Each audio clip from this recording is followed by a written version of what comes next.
कि chief justice of Pakistan को जो खुद नोटिस लेने का इख्तियार है इसको रेगुलेट होना चाहिए। जो आर्टिकल 184(3) के तहत सुप्रीम कोर्ट में दरख्वास्त आती है, इस हवाले से भी रेगुलेशन होनी चाहिए, क्राइटेरिया होना चाहिए। और वो कानून जो अभी बना ही नहीं था उसको वक्त से पहले ही उसके ऊपर हुक्म इम्तना जारी कर दिया गया। सुप्रीम कोर्ट इस मामले के ऊपर तमाम दस्तयाब जजेस के ऊपर एक बेंच तश्कील दे, यानी फुल कोर्ट बेंच तश्कील दिया जाए। पीर के दिन इस केस के ऊपर अगली समाअत होगी और उस दिन हम इस मामले के ऊपर भी गौर करेंगे। इस मुज़ाहिर अली अकबर नकवी पर जो एतराज़ है उसको भी इब्तदाई तौर के ऊपर चीफ जस्टिस ऑफ पाकिस्तान तस्लीम नहीं कर रही, लेकिन चीफ जस्टिस ऑफ पाकिस्तान एक केस पर समाअत के दौरान ये कह चुके हैं कि जी मैं जस्टिस मुज़ाहिर अली अकबर नकवी को अपने साथ बिठाकर खामोश पैगाम दे रहा हूँ।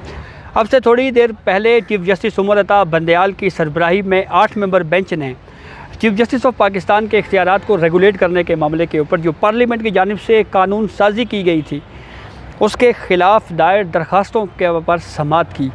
ये बुनियादी तौर के ऊपर कानून या कानून साजी पार्लियामेंट की जानिब से ये की गई थी कि चीफ जस्टिस ऑफ पाकिस्तान को जो खुद नोटिस लेने का इख्तियार है इसको रेगुलेट होना चाहिए।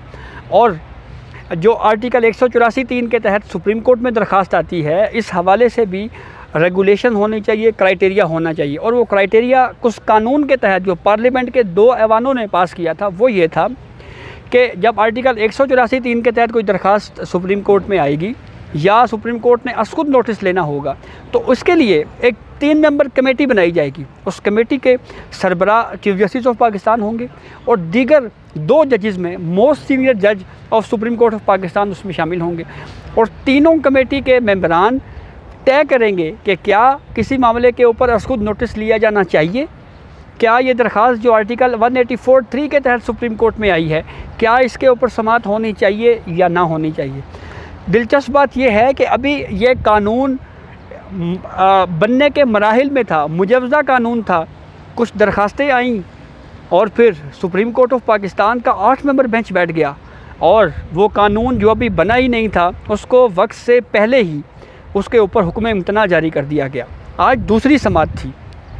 आज की समाअत के दौरान चीफ जस्टिस ऑफ पाकिस्तान ने कुछ ऑब्जर्वेशन दी। उनकी तरफ से चीफ जस्टिस ऑफ पाकिस्तान ने ये कहा कि ये जो कानून साजी है ये दर हकीकत रियासत का जो तीसरा सतून है यानी जुडिशरी है उसके इख्तियारात को, जो कि आईन पाकिस्तान ने अदलिया के इख्तियारात को आईनी दिबाचे में प्रीएम्बल में शामिल किया गया है, साइलेंस फीचर करार दिया गया है। उस अदलिया की आज़ादी को उसको छेड़छाड़ करने की कोशिश की गई और जो रियासत का तीसरा सतून है अदलिया उसको इस कानून के हवाले से तहफ़्फ़ुज़ात हैं।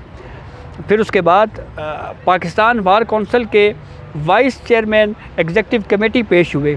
उनकी जानिब से पहली इस्तदा सुप्रीम कोर्ट ऑफ पाकिस्तान के सामने ये की गई कि सुप्रीम कोर्ट इस मामले के ऊपर तमाम दस्तयाब जजेस के ऊपर एक बेंच तश्कील दे, यानी फुल कोर्ट बेंच तश्कील दिया जाए। और फिर दूसरी इस्तदा ये की गई कि अगर फुल कोर्ट बेंच तश्कील ना भी दिया जाए तो 7 इंतहाई सीनियर जजेस पर मुश्तमिल बेंच तश्कील दे दिया जाए जो इस मामले के ऊपर समाअत करे। फिर उसके बाद अटॉर्नी जनरल फॉर पाकिस्तान ने भी पाकिस्तान बार कौंसिल के इन मुतालबात की हिमायत की और ये कहा कि जो इस वक्त इस्तदा पाकिस्तान बार कौंसिल की तरफ से की जा रही है, सुप्रीम कोर्ट ऑफ पाकिस्तान उस इस्तदा को लाजमी सुने, उसके ऊपर गौर किया जाए। चीफ जस्टिस ऑफ पाकिस्तान ने यह कहा कि हम पीर के दिन इस केस के ऊपर अगली समाअत होगी और उस दिन हम इस मामले के ऊपर भी गौर करेंगे। लेकिन साथ ही चीफ जस्टिस ऑफ पाकिस्तान ने यह भी कह दिया कि देखें, जो अपनी पसंद और नापसंद के बेंच या जजेस पर मुश्तमिल बेंच बनाने की जो इस्तदा है ये इंसाफ नहीं है और इस तरह से जो है वो अपनी पसंद और नापसंद की बुनियाद के ऊपर बेंचेस तश्कील नहीं दिए जा सकते। पाकिस्तान बार कौंसिल की जानिब से, जिसकी वफाकी हुकूमत ने भी हिमायत की, ये एतराज़ भी उठाया गया कि जस्टिस मुज़ाहिर अली अकबर नकवी जो इस बेंच का हिस्सा हैं उनके ख़िलाफ़ मुल्क भर की जो सूबाई बार कौंसल्स हैं उनकी तरफ से शिकायत सुप्रीम कोर्ट में जमा करवा दी जा चुकी हैं। ऐसी सूरत हाल में सुप्रीम कोर्ट ऑफ पाकिस्तान को चाहिए कि इस बेंच में जस्टिस मुज़ाहिर अली अकबर नकवी शामिल ना हों। यानी एक ऐसा बेंच तश्कील दिया जाए जिसमें जस्टिस मुज़ाहिर अली अकबर नकवी शामिल ना हों।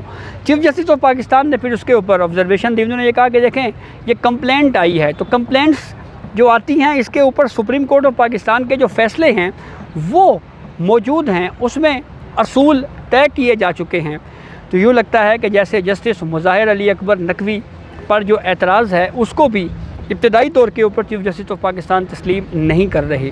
जस्टिस मुज़ाहिर अली अकबर नकवी के ऊपर पहले भी एतराज़ किया जाता रहा है, लेकिन चीफ जस्टिस ऑफ पाकिस्तान एक केस पर समाअत के दौरान ये कह चुके हैं कि जी मैं जस्टिस मुज़ाहिर अली अकबर नकवी को अपने साथ बिठाकर खामोश पैगाम दे रहा हूँ। वो पैगाम किसको दिया जा रहा है ये बहरहाल अभी तक कुछ वाज़ेह नहीं है।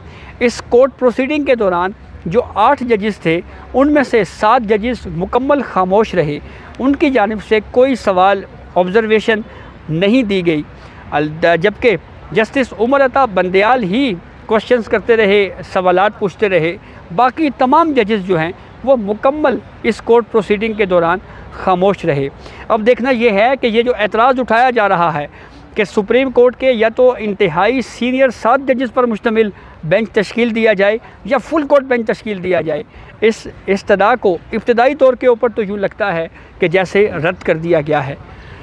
लेकिन अगर ये स्टेटस इसी तरह बहाल रहेगा तो फिर ये कंट्रोवर्सी मज़ीद उठेगी, मज़ीद बढ़ेगी और फिर पार्लियामेंट और सुप्रीम कोर्ट ऑफ पाकिस्तान एक मरतबा फिर आमने सामने होंगे और हालात कशीदा होंगे। जैसे एक ख़बर ये भी है कि आज इस्तेकाक कमेटी का इजलास बुलाया गया है।